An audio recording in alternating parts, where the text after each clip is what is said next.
그 말이 무슨 뜻인지 알겠어요. 우리가 직접 관리하면 형제들 사이에 불필요한 분란도 줄일 수 있고요. 그런데 남편들은 뭐라고 할까요? 그러니까 우리가 먼저 남편들을 설득해야지. 남자들은 단순해서 우리가 여우같이 잘 구슬리기만 하면 쉽게 넘어오잖아. 그런데 이 일을 진행하려면 우리 셋이 다 함께 같은 목소리를 내야 해요. 남편들이 서로 다른 의견을 내기 시작하면 일이 복잡해질 거예요. 걱정 마. 우리가 하나의 팀이 되어 움직이면 남편들도 쉽게 설득할 수 있을 거야. 장씨 집안 아들들 얼마나 단순하고 착한데.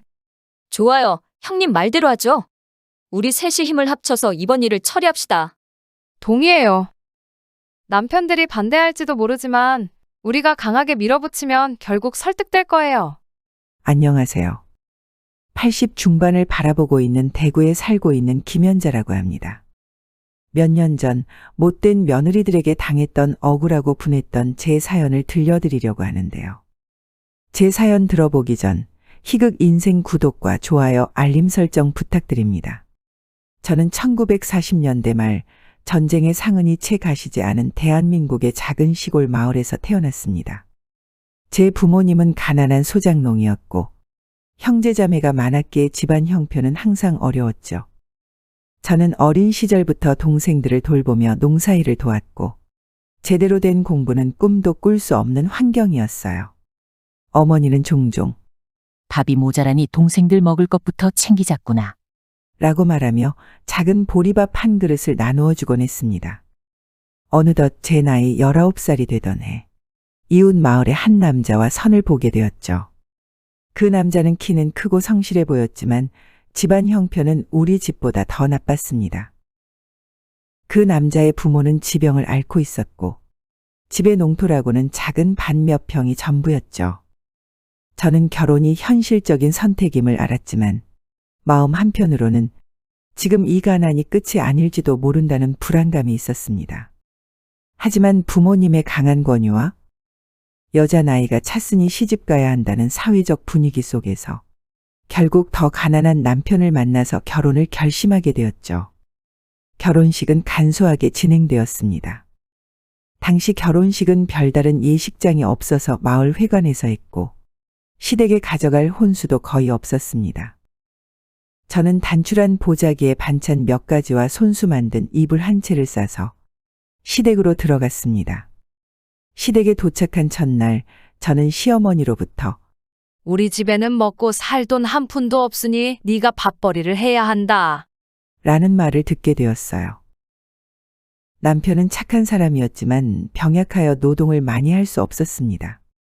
저는 시댁의 살림살이가 생각보다 더 궁핍하다는 사실에 충격을 받았지만 곧 마음을 다잡고 일에 뛰어들기로 결심했어요. 그때부터 저는 고된 시집살이가 시작되었습니다. 새벽부터 밭에 나가 일을 하고 집에 돌아와서는 시부모와 남편의 식사를 챙겨야만 했어요. 당시 시어머니는 궁시렁거리며 이래봬도 우리 집은 대대로 잘 나가던 집안이었어. 너도 정신 똑바로 차려야 해. 라고 말하곤 했지만 현실은 날이 갈수록 더 어려워졌습니다. 결국 농사일만으로는 생계를 유지할 수 없게 되자 저는 근처 시장에서 물건을 팔기로 결심했습니다. 처음엔 마을에서 기른 채소를 가져다 팔았지만 팔리는 양이 적어서 많은 수익을 내기 어려웠죠. 그래서 저는 생각을 바꾸어 시장의 새벽 장터에서 도매로 물건을 사다가 직접 소매로 팔기 시작했습니다. 시장에서 일하는 것은 쉽지 않았습니다. 장마철에는 비를 맞으며 하루 종일 장사를 했고 한겨울에는 손이 얼어붙어도 물건을 나르며 버텨야 했습니다. 아이고, 현자씨. 오늘 같은 날은 그냥 집에서 쉬지.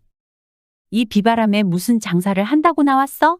아줌마, 집에서 쉬면 밥이 나와요? 우리 집 애들은 오늘도 밥을 먹어야 사는걸요. 그래도 몸이 상할까 걱정돼서 하는 말이야. 요즘 애들도 학교 다닌다며? 그 돈은 다 어디서 나서 되냐? 그러니까 더 열심히 벌어야지요. 오늘 나물값이 좀 괜찮아서 다 팔면 큰애 학비는 해결될 것 같아요. 그 열심은 내가 알아준다만 비 오는 날은 손님이 없어. 오늘은 그냥 접고 들어가. 오늘 같은 날도 장사해야 비 오는 날 찾는 손님이 생기는 법이지요. 옆집 큰아들네 김치찌개 집은 오늘 장사 잘 된다 하대요? 그 집에서 반찬으로 나물 몇 가지 쓰는 거 알죠? 방금 전에 사가셨어요. 정말 억척스럽다. 억척스러워. 그렇게 나물 팔아봐야 얼마나 남겠다고. 아줌마, 나물 한 단 팔아서 남는 돈이 고작 몇십 원이라도 그게 모이면 한 달 식비고 또 모이면 애들 책값이고 또 모이면 시부모와 남편 약값이에요.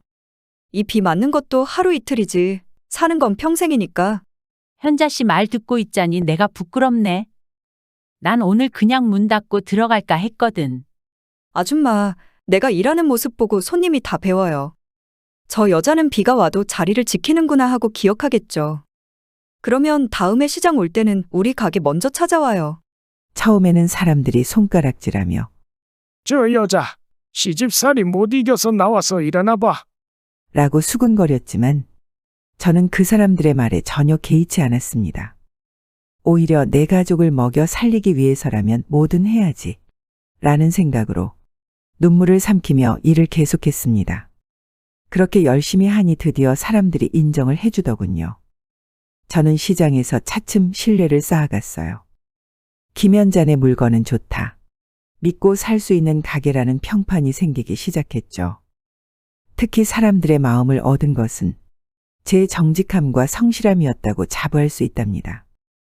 물건이 잘못되었을 때는 직접 찾아가서 사과를 했고 신선한 물건만 팔겠다는 원칙을 지켰어요. 하루하루의 작은 성공이 모여 시댁의 빚을 갚고 조금씩 생활이 나아지기 시작했습니다. 어느덧 아들도 셋이나 낳았고 시댁의 빚을 다 갚고 나서는 더더욱 일을 열심히 해야 했어요. 남편은 여전히 몸이 약했고 자식들이 아들이 셋이나 있으니 생활비는 더욱 필요했기 때문이죠. 저는 새벽부터 저녁 늦게까지 일하며 자식 셋을 키워냈습니다. 특히 자식들에게는 너희는 꼭 공부해서 나처럼 고생하지 말아야 한다. 는 말을 자주 했습니다. 저는 시장에서 번 돈을 아끼고 또 아껴서 아이들의 학비로 사용했습니다. 그렇게 악착같이 젊은 시절부터 시장에서 고생하며 일을 한 덕분에 아들 셋의 학비뿐만 아니라 아들들의 결혼 자금도 마련할 수 있었습니다. 자식들 모두 대학을 졸업하고 하나씩 결혼을 할 때가 되자 저는 평생 모아온 돈을 공평하게 나누어 결혼 자금을 대주기도 했죠. 물론 영감 죽고 난 후 노후에 써야 할 노후 자금은 통장에 고이 모셔놓은 제 아들들에게는 비밀로 하고 있었답니다. 어머니, 저희 결혼 자금 때문에 걱정하지 마세요. 저랑 제 아내가 알아서 마련할 수 있어요. 걱정은 무슨 걱정이야? 내가 너희들 학비 대준 것도 그것 때문인데. 너희 셋 다 결혼할 때는 내가 공평하게 해줄 거니까 신경 쓰지 마. 어머니, 저희는 충분히 벌고 있으니까 그냥 형제들끼리 서로 돕고 싶어요. 어머니 돈은 쓰지 않으셔도 돼요. 얘들아, 내가 시장에서 이 고생을 왜 했겠니? 너희들 다 키워서 학비 대주고. 이제는 결혼할 때까지 돕고 싶은 게 내 마음이야. 너희 아버지 돌아가시고 나서 내가 혼자서라도 버틴 이유가 바로 이거지. 어머니, 저는 결혼할 때 그냥 간소하게 하려고 했어요. 돈 많이 드는 결혼식은 원치 않아요. 어머니, 평생 저희만 바라보고 사셨잖아요. 이제 그만 쉬셔도 돼요. 저희가 다 알아서 할게요. 간소하게 하든 크게 하든 그건 너희 마음이지. 하지만 결혼 자금은 세 형제들 모두에게 똑같이 줄 거야. 그게 우리 가족의 룰 아니겠니? 누구 하나 더 주거나 덜 주면 형제들끼리 마음이 상할 수 있잖아. 그리고 내가 시장에서 벌어온 돈이지만 이 돈은 다 너희들 몫이야. 내가 쓰려고 모은 게 아니야. 너희가 결혼해서 행복하게 잘 사는 걸 보는 게 내 가장 큰 기쁨이고 보람이지. 저는 무엇보다 제 자부심은 제가 이뤄놓은 자산이 아니라 아들들 사이의 우애였습니다. 어릴 적부터 형제들은 서로 돕고 의지하며 자랐고 저는 그 모습을 보며 내가 잘 키웠구나라는 생각에 뿌듯해했습니다. 세 형제는 성인이 되어서도 형제간의 정을 잃지 않았죠. 결혼하기 전까지 매년 명절이 되면 세 형제는 가족들과 함께 모여 웃고 떠들며 즐거운 시간을 보냈답니다. 저는 이런 우리 가족의 화목한 모습만 봐도 마음이 따뜻해졌습니다. 그러나 아들들이 하나 둘 결혼하기 시작하면서 며느리들이 집안에 들어오기 시작하더니 이런 화목했던 상황이 조금씩 달라지기 시작했어요. 겉으로는 며느리들이 서로 잘 지내는 듯 했지만 속으로는 남겨진 재산 문제로 미묘한 긴장감이 도는 걸 느낄 수 있었으니까요. 우리 시어머니 참 대단하지, 동서. 젊으실 때부터 그렇게 시장에서 고생하시고 아들 셋을 다 대학까지 보내셨다니까. 그러게요. 그래서 재산도 꽤 모아두셨다면서요? 시장 상권도 아직 시어머니 소유라던데. 맞아요. 형님들도 다 알고 있죠? 시어머니가 아직 시장에 몇 개 점포를 가지고 계시잖아요. 그런데 어머님이 그거 다 어떻게 나누실지 고민하고 계신 것 같더라고요. 아, 그렇구나. 그런데 솔직히 말해서 형제들끼리 우애가 좋긴 한데 나중에 재산 문제로 틀어질까 걱정되긴 해. 우리 남편은 큰아들이니까 당연히 더 받을 줄 알았는데 시어머니는 공평하게 나누겠다고 하셨더라고. 저도 비슷한 걱정했어요.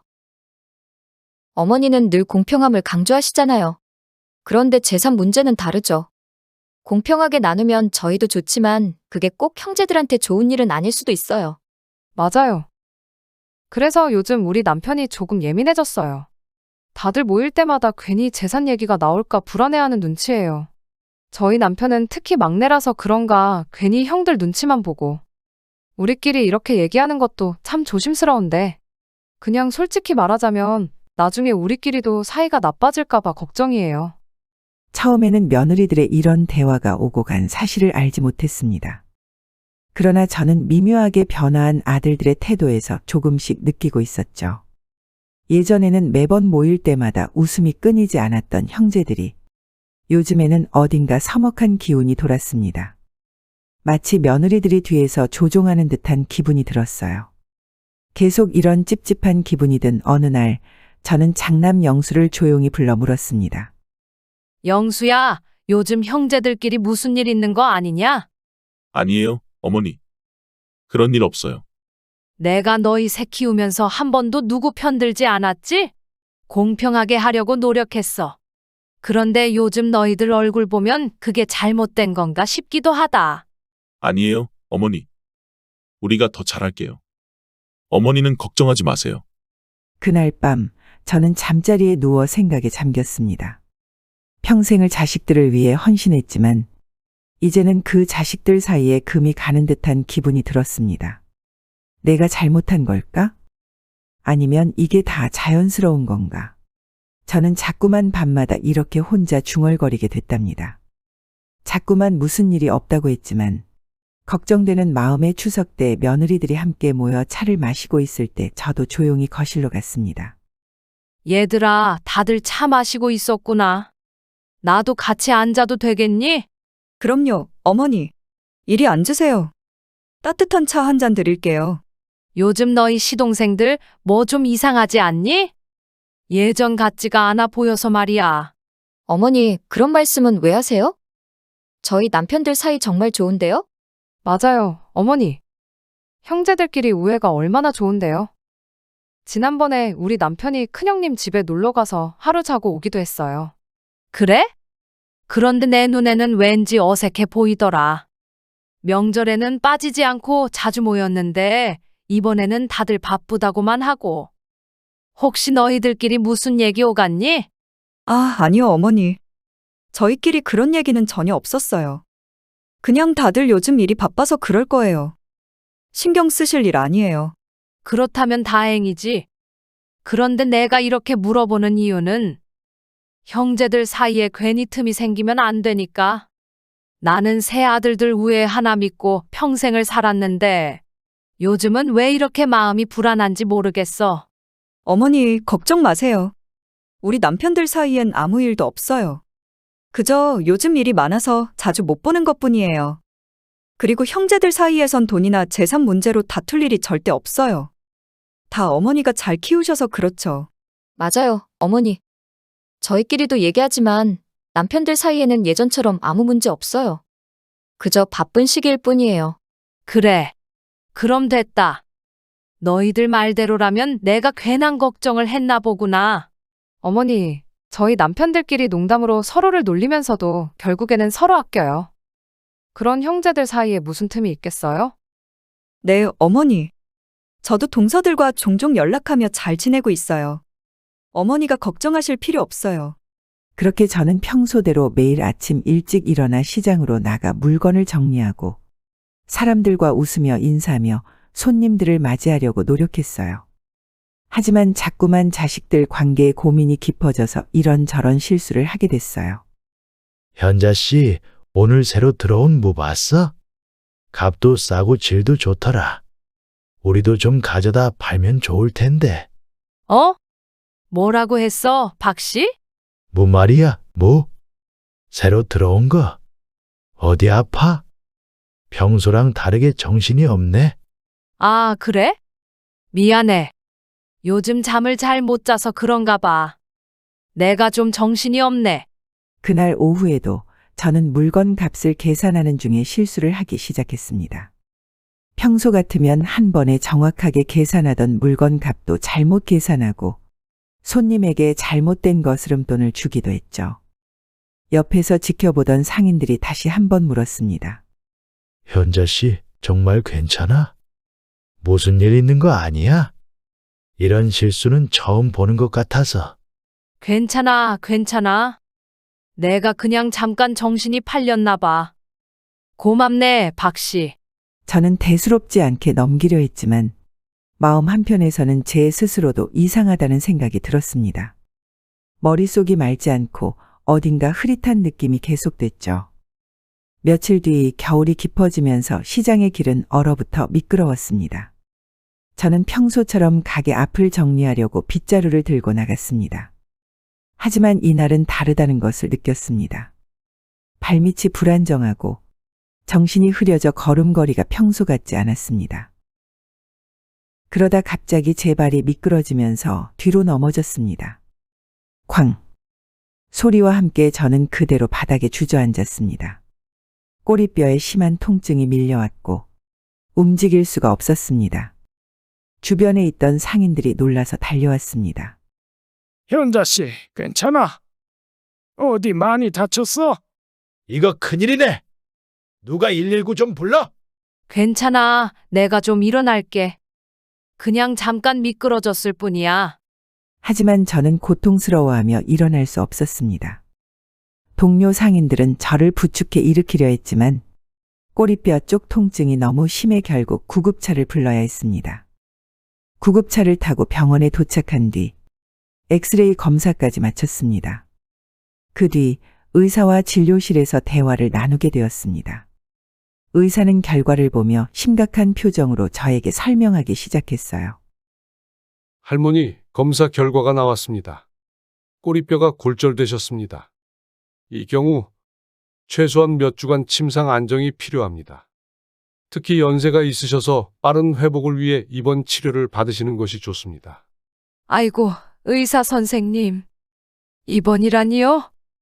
나는 그럴 수 없어요. 장사도 해야 하고 내 가게도 지켜야 하는데. 할머니, 지금은 장사가 문제가 아닙니다. 꼬리뼈는 앉거나 움직일 때마다 큰 압력이 가해지는 부위입니다. 만약 제대로 쉬지 않으시면 더 심각한 문제가 생길 수 있습니다. 특히 고령이신 경우에는 골절이 더 오래 걸리고 합병증도 생길 수 있습니다. 그래도 입원은 안 돼요. 내 가게는 누가 봅니까? 직원이 있긴 해도 내가 없으면 장사가 안 돼요. 손님들도 나만 찾는다니까요. 제가 이해합니다, 할머니. 평생을 일하셔서 가게가 얼마나 소중한지 알 것 같아요. 하지만 지금은 건강이 우선입니다. 이 상태로 계속 움직이시면 나중에는 더 큰 수술이 필요할 수도 있습니다. 그러면 장사는 더 오랫동안 못 하시게 됩니다. 그래도 나한테는 장사가 전부예요. 나 없이는 안 돌아가요. 우리 가게는. 할머니, 가게도 중요하지만 할머니가 건강해야 가게도 계속 운영할 수 있는 겁니다. 지금은 며칠이라도 누워서 쉬셔야 합니다. 할머니가 무리하시면 오히려 가게에 더 큰 피해가 갈 수 있어요. 이게 다 내 잘못이지. 요즘 정신이 없어서 이런 실수를 했나 봐. 내가 미끄러지지 않았더라면. 할머니, 이건 누구의 잘못도 아닙니다. 사고는 예기치 않게 일어나는 겁니다. 중요한 건 지금부터 회복하는 거예요. 할머니가 건강하게 다시 시장에 나가시려면 잠시 쉬어가는 시간이 필요해요. 저는 결국 병원에 입원하게 되었습니다. 의사는 꼬리뼈 골절로 인해 거동이 불편해졌으며 한동안 침대에서 움직이지 말아야 한다고 설명했습니다. 아들들과 며느리들이 병실에 모였습니다. 어머니, 왜 이런 일이 있었어요?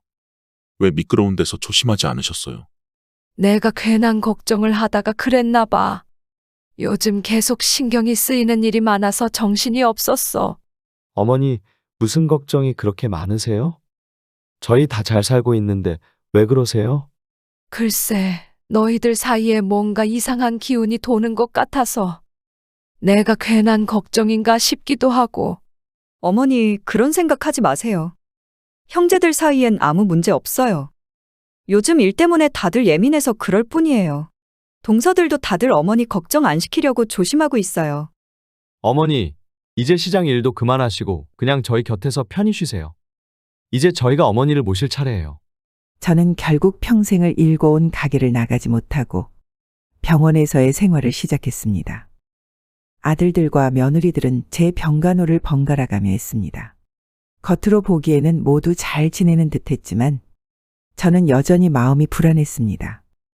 자식들 사이에 돈 문제로 갈등이 생기지 않기를 바라는 제 간절한 소망은 여전히 제 마음을 무겁게 했습니다. 병원에 입원한 지 어느덧 3주가 넘어갔습니다. 골절 부위가 나이 탓에 쉽게 낫지 않았고 의사도 계속 입원을 권장했습니다. 몸은 병원에 있었지만 마음은 계속 시장에 있었죠. 그리고 무엇보다 집에 중요한 서류들이 있어서 제 마음은 더 불안했답니다. 어쩔 수 없이 장남 영수에게 전화를 걸어 부탁했습니다. 영수야, 엄마다. 네, 엄마. 몸은 좀 어떠세요? 조금 나아지셨어요? 그래, 조금씩 나아지고 있어. 그런데 말이다, 집에 서랍장 아래 칸에 있는 작은 상자가 필요해. 거기에 보험 서류랑 중요한 것들이 들어있어. 알겠습니다, 엄마. 제가 가서 찾아다 드릴게요. 한 가지 더 부탁이 있어. 이거는 며느리 미경이한테 맡기지 말고 네가 직접 찾아야 해. 중요한 물건들이라서 말이다. 네, 알겠습니다. 제가 직접 챙길게요, 엄마. 걱정 마세요. 그러나 영수는 회사에서 갑작스러운 업무로 바빴고 퇴근 시간이 늦어졌습니다. 집에 들를 여유가 없던 영수는 결국 제 말을 무시하고 며느리인 미경이에게 전화를 걸었습니다. 여보, 미안한데 부탁 좀 할게. 엄마가 서랍장 아래 칸에 있는 상자를 가져다 달라고 하셔. 내가 너무 바빠서 직접 갈 시간이 없네. 어머니가 직접 찾아달라고 하셨다면서요. 그래도 괜찮겠어요? 괜찮아, 괜찮아.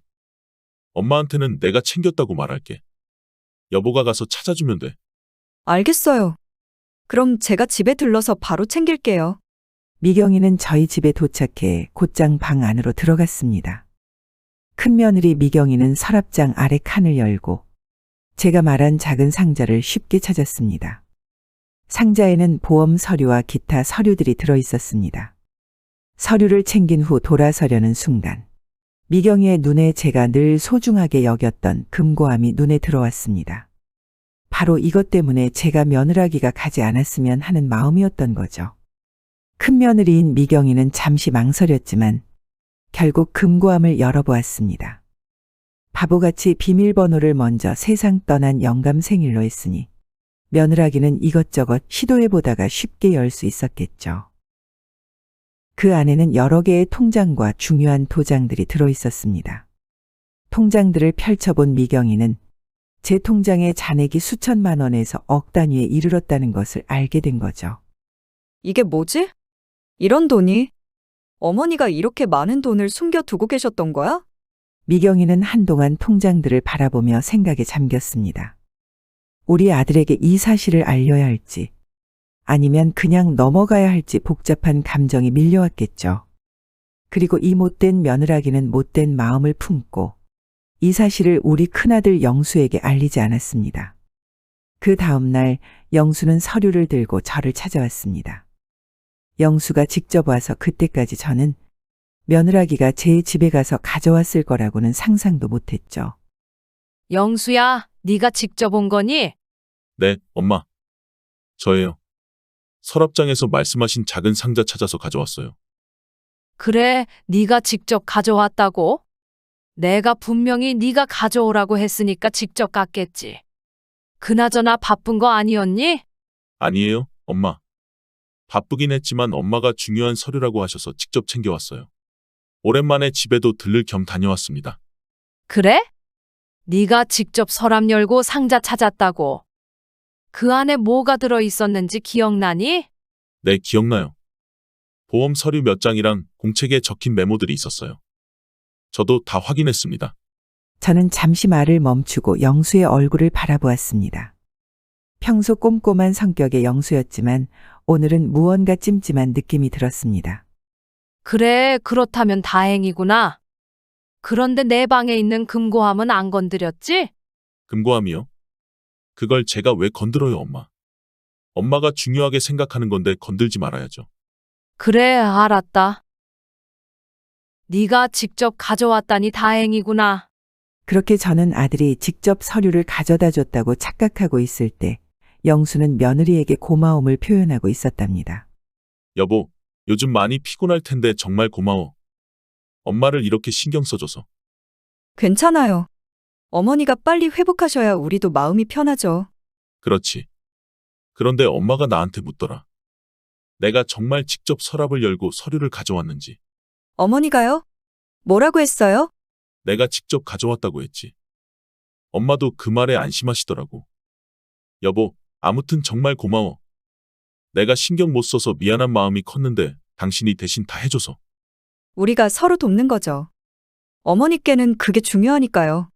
큰며느리 미경은 제 집에서 발견한 고액의 통장에 대해 고민한 뒤 못된 작당을 하기 위해 나머지 며느리들을 불렀습니다. 결국 다른 며느리들인 차남의 부인 수경, 막내 아들 부인 지혜까지 따로 불러 모았습니다. 3명의 며느리는 카페에서 조용히 만났다고 하더군요. 오늘 이렇게 모인 이유는 중요한 얘기가 있어서야. 어머니 집에 가서 필요한 서류를 챙기다가 우연히 금고함을 열게 됐어. 어머니 금고함을 열었다고요? 형님, 비밀번호는 어떻게 알고 열었어요? 그거 어머니가 늘 소중히 여기던 거여서 우리 얼씬도 못하게 했잖아요. 거기서 뭘 발견했어요? 통장이 여러 개 있었어. 잔액을 보니까 억 단위의 금액들이 적혀 있더라고. 억 단위요? 어머니가 그렇게 많은 돈을 숨겨두셨단 말이에요? 우리한테는 전혀 그런 말씀이 없으셨는데. 그 돈을 대체 왜 숨기고 계셨던 걸까요? 아무래도 자식들한테 말하지 않으신 걸 보면 우리한테 주실 생각은 없으신 거겠죠? 그래서 내가 오늘 동서들을 부른 거야. 어머니가 퇴원하셔도 꼬리뼈 골절 때문에 거동이 불편하시겠지. 결국 시장에서 일도 못 하실 텐데 집에서 혼자 생활하시기 힘드실 거잖아. 그래서요? 그걸 우리한테 왜 말하는 건데요? 이 기회에 어머니를 요양원으로 보내는 게 어떨까 싶어서. 어머니가 혼자 계시다 넘어지시면 더 큰일 나잖아. 그리고 요양원에 가시면 우리가 통장과 자산을 관리할 수 있으니까. 물론 내가 이 비밀을 알아냈으니까 내 지분이 더 많다는 건 알고 있어야 해. 그 말이 무슨 뜻인지 알겠어요. 우리가 직접 관리하면 형제들 사이에 불필요한 분란도 줄일 수 있고요. 그런데 남편들은 뭐라고 할까요? 어머니를 요양원으로 보내는 걸 쉽게 허락하지 않을 것 같은데요. 그러니까 우리가 먼저 남편들을 설득해야지. 남자들은 단순해서 우리가 여우같이 잘 구슬리기만 하면 쉽게 넘어오잖아. 어머니를 요양원에 보내는 게 어머니 건강을 위한 일이라고 말하면 돼. 거동이 불편하시니까 우리도 도와드리기 힘들고 전문적인 돌봄이 필요하다고 강조하면 되지. 무엇보다 지금 일이 많아서 어머니 병원에 입원했을 때도 본인들이 자주 못 가고 오히려 우리가 더 많이 가고 있잖아. 맞아요. 지금은 입원했으니까 그렇다고 해도 퇴원하고 나서도 우리가 매일 돌볼 수 있는 것도 아니니까 요양원에서 돌봐드리는 게 더 좋다고 설득하면 될 것 같아요. 그리고 나서 우리가 통장과 재산을 관리할 권한을 얻게 되면 형님 조금 더 드리고 나머지 형제들 간에 공평하게 나눌 방법을 찾을 수 있겠죠. 그런데 이 일을 진행하려면 우리 셋이 다 함께 같은 목소리를 내야 해요. 남편들이 서로 다른 의견을 내기 시작하면 일이 복잡해질 거예요. 걱정 마. 우리가 하나의 팀이 되어 움직이면 남편들도 쉽게 설득할 수 있을 거야. 장씨 집안 아들들 얼마나 단순하고 착한데. 일단 시어머니 요양원에 모셔드리고 어머니 재산은 우리가 관리하기로 하자. 이게 모두를 위해 좋은 선택이지, 안 그래? 좋아요. 형님 말대로 하죠. 우리 셋이 힘을 합쳐서 이번 일을 처리합시다. 동의해요. 남편들이 반대할지도 모르지만 우리가 강하게 밀어붙이면 결국 설득될 거예요. 곧 아버님 제삿날이잖아. 그래서 어머니 그때까지는 어떻게든 병원에서 나올 거야. 우리에게 2주 정도의 기간이 남아있으니 어머니 퇴원하기 전에 꼭 성공시키자고. 그렇게 못된 며느리들은 각각 집으로 돌아가 남편들을 설득하기 시작했습니다. 제 숨겨진 재산에 대해서는 언급하지 않고 오직 제 건강과 돌봄 문제를 강조하며 남편들에게 요양원으로 보내는 것이 최선이라고 설득했습니다. 여보, 어머니 퇴원하면 어떻게 하실 생각이에요? 글쎄. 꼬리뼈가 다치셔서 거동이 불편하실 텐데 당분간은 내가 자주 들러서 돌봐야겠지. 여보, 그게 현실적으로 가능할까요? 당신도 바쁘고 저도 직장 생활하잖아요. 우리가 매일 어머니를 돌볼 수 있는 여유가 있을까요? 그렇긴 하지. 하지만 어머니가 혼자 집에 계시기에는 위험할 것 같아. 그래서요, 제 생각인데. 시설 좋은 요양원에 모셔드리는 게 어떨까요? 전문적인 돌봄이 필요한 상황이잖아요. 우리 둘 다 안심할 수 있고 어머니도 더 안전할 거예요. 요양원이라. 어머니가 싫어하시지 않을까? 그렇지 않아요. 요양원이 꼭 부정적인 곳만은 아니에요. 시설도 좋고 어머니 같은 분들이 많이 계셔서 더 편안하실 거예요. 알겠어. 네 말도 일리가 있네. 형제들하고도 한번 얘기해 볼게. 여보, 어머니 퇴원하시면 우리가 돌아가면서 돌봐야 할 텐데 그거 가능할 것 같아요? 돌아가면서? 그건 너무 힘들지 않아? 나도 출장이 많고 넌 애들 학교 보내느라 정신없잖아. 그래서 하는 말이에요. 어머니를 요양원에 모시는 게 더 낫지 않을까요?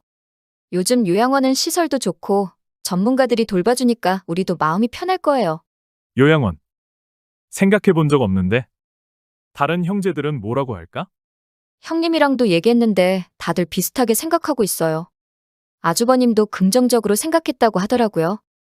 우리 셋이 다 바쁘니까 현실적으로 매일 어머니를 돌보는 건 힘들잖아요. 형이 동의를 했다고? 알겠어. 동생하고도 상의해 볼게. 여보, 퇴원 후 어머니를 어떻게 돌볼 계획이에요? 형제들끼리 돌아가면서 보살피는 걸로 해야지.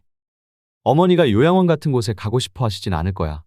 그런데 당신도 일 때문에 매일 갈 수 없잖아. 형제들도 다 바쁜데 현실적으로 가능한 얘긴가요? 그렇긴 하지. 하지만 어머니가 요양원에 가는 건 원하지 않으실 거야. 그래도 시설 좋은 요양원이라면 어머니도 금방 적응하실 거예요. 전문적인 돌봄이 필요할 정도로 상태가 안 좋으시잖아요. 형들하고 다시 얘기해봐야겠네. 네가 그렇게까지 말하는 걸 보니 생각해볼 필요가 있겠어. 아주버님들은 이미 찬성했다고 하던데요. 당신만 찬성하면 돼요. 며칠 후 형제들은 모두 모여 각자 아내들과 했던 대화를 나누었습니다. 다들 비슷하게 생각하는 것 같네. 어머니를 돌보는 게 현실적으로 어려울 것 같아. 맞아. 우리 셋 다 일이 너무 바빠서 돌아가면서 돌보는 건 불가능할 것 같아. 형들이 그렇게 생각한다면 나도 동의할게. 그렇다면 요양원에 모시는 게 맞는 방향인 것 같아. 좋은 곳을 알아보자고. 그렇게 2주가 지나고 저는 영감 제삿날을 맞아 병원에서 퇴원 후 집으로 돌아왔습니다. 걸음걸이가 불편했기에 집이 참 아늑하면서도 조금은 지치기도 했죠. 우리 아들들은 오랜만에 한자리에 모였고 며느리들은 분주하게 제사상을 준비했습니다. 제사가 끝나고 가족들이 모여 앉자 큰아들 영수가 조심스럽게 입을 열었습니다. 엄마, 오늘 아버지 제사도 잘 치르고 오랜만에 가족들이 다 모였네요. 그런데 엄마 퇴원하시고 나서 생각을 좀 해봤어요. 뭐 생각했는데? 엄마도 이제 연세가 있으시고 꼬리뼈도 다치셔서 거동이 많이 불편하시잖아요. 그래서 우리가 돌보기에도 쉽지 않을 것 같아서 좋은 요양원을 알아보는 게 어떨까 싶어서요. 뭐라고? 내가 요양원에 가라고? 영수야, 너가 갑자기 왜 그런 소리를 하는 거냐? 엄마, 우리도 엄마 걱정이 돼서 그러는 거예요. 요양원이라면 안전하고 전문가들이 돌봐줄 수 있으니까요. 맞아요, 엄마. 우리가 돌아가면서 돌보는 것도 현실적으로는 어렵잖아요. 저도 출장도 많고 집에서도 일이 많아서요. 내가 여태껏 너희들 공부시키고 결혼까지 시켰는데 이제 와서 나보고 짐작처럼 요양원에 가라니? 나는 시장에서 평생을 보냈고 내 삶의 터전은 그곳이야. 집에서 내가 혼자 있을 수 없다고 해도 시장에 나가면 내 집이나 다름없어. 어머니, 저희도 어머니를 위해서 하는 말이에요. 어머니가 혼자 계시다가 또 넘어지시면 어떡해요? 요양원에서는 안전하게 지내실 수 있고 저희도 자주 찾아뵐게요. 맞아요, 어머니. 저희도 일하면서 돌봐드리는 게 쉽지 않아요. 요양원이 더 편하실 거예요. 어머니, 저희는 어머니를 모시고 싶지만 솔직히 말해서 형님들도 다들 바빠서 어려워요. 그러니 요양원에서 편히 쉬시는 게 좋을 것 같아요. 그리고 어머니, 요양원에 계시면 저희가 더 자주 찾아뵐게요. 그냥 편하게 생각해 주세요. 저는 갑자기 금고가 떠올랐습니다. 며느리들이 요양원 얘기를 꺼내며 이상한 분위기가 형성된 이후 저는 뭔가 불길한 예감이 들었습니다. 거동이 불편한 몸을 이끌고 안방 금고 앞으로 갔습니다. 아들들과 며느리들이 주의 깊게 보지 않는 사이 금고 문을 열어봤습니다. 이게 뭐야? 누가 내 금고를 건드렸어? 저는 항상 저만의 규칙으로 금고 안에 통장과 도장을 정리해 두었습니다. 순서와 배치가 정확히 맞아떨어지도록 정리해 두었지만 지금은 순서가 엉망이었습니다. 분명 금고를 열어본 누군가가 있다고 확신하며 그 순간 끓어오르는 화를 주체하지 못했습니다. 영수야, 너 이리 와봐. 엄마, 왜 그러세요? 무슨 일인데요? 네가 금고를 열었냐? 네가 내 금고를 열어본 거야? 아니, 엄마. 제가 왜 금고를 열어요? 금고에 있는 건 다 엄마 거잖아요. 그런데 왜 금고 안에 통장과 도장 순서가 다 엉망이 되어 있지? 네가 서류 가져다 준다고 했을 때 열어본 거 아니냐? 엄마, 그게 사실 제가 직접 간 게 아니고 미경이가 대신 갔어요. 제가 바빠서 그날 미경이한테 부탁했었어요. 뭐? 미경이가 갔다고? 네가 직접 가겠다고 약속해놓고 왜 며느리를 보냈어? 어머니, 저도 영수 오빠 대신 다녀온 거예요. 필요한 물건만 챙겼어요. 필요한 물건만 챙겼다고? 그럼 왜 금고 안에 순서가 바뀌어 있는 건데? 네가 통장을 본 거지? 다 본 거지? 그렇지? 어머니, 그게 그냥 혹시 필요한 게 있을까봐 확인한 거예요. 그래서 이젠 나를 요양원에 보내고 너희들끼리 내 돈을 나눠 가지려는 속셈이었냐? 너희들 며느리들이 다 짜고 나를 요양원으로 보내려고 했던 거잖아. 금고까지 열어보고 통장에 있는 돈을 탐낸 거지. 너희들끼리 나 없는 사이에 돈을 나눠 가지려고 했던 거 아니야? 어머니, 그런 게 아니에요. 그냥 어머니의 건강을 생각해서 요양원 얘기를 꺼낸 거예요. 맞아요, 어머니. 통장에 대해서는 아무것도 몰라요. 그냥 형님이 우연히 본 것뿐이에요. 어머니를 위해서 요양원을 알아본 거지 돈 때문에 그런 건 아니에요. 이게 다 무슨 소리야? 미경이 너도 내 아내로서 가족이라고 믿었는데 이렇게까지 욕심을 부리다니. 어떻게 엄마한테 이런 짓을 할 수가 있어? 수경아, 내가 엄마를 위해서 요양원 얘기를 꺼낸 건데 형수님이랑 짜고 그런 의도로 작당을 했단 말이야? 지혜야, 정말 네가 그렇게까지 했어? 우리 엄마가 평생 힘들게 모은 돈을 탐냈다고. 내가 평생 피땀 흘려 모은 돈인데 너희들 때문에 이렇게 될 줄은 몰랐다. 너희들을 믿고 평생을 바쳐 키웠는데 결국 돈 앞에서 다들 나를 내쫓으려고 했구나. 엄마, 죄송해요. 저희가 제대로 알지도 못하고 이런 일이 벌어지게 둬서 정말 죄송해요. 엄마, 우리가 다 잘못했어요. 형수님들이랑 지혜가 통장 이야기를 했을지 정말 몰랐어요. 그날의 사건 이후 저는 밤새도록 잠을 이루지 못했습니다. 그리고 아침이 되자 저는 아들들을 불러서 단호한 결심을 내렸습니다. 너희들 오늘 이후로 며느리들은 내 집에 발도 들이지 못할 거야. 이 집에서 내가 더 이상 너희들 속셈에 당하고 싶지 않아. 내 집과 내 재산에 손 떼려고 생각했던 사람들은 다 내 눈앞에서 사라져. 그 뒤 항상 시장 일을 잘 봐줬던 변호사를 찾아갔습니다.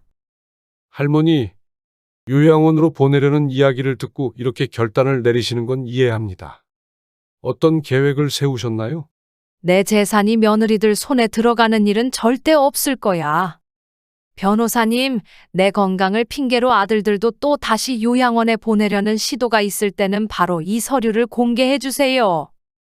그럴 땐 아들도 필요 없고 내 전 재산을 내가 평생을 일한 시장 발전 기금으로 기부할 거라고. 네, 할머니. 이 서류는 제가 책임지고 보관하고 있겠습니다. 만약 아들들이 요양원 얘기를 꺼내면 그 즉시 서류를 공개하겠습니다. 그 사건 이후 아들들은 더는 며느리들을 저희 집에 데리고 오지 않았습니다.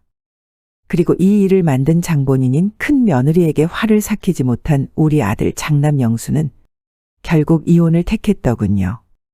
저는 여전히 거동이 불편하지만 제 삶의 터전인 시장을 다시 나가기 시작했습니다.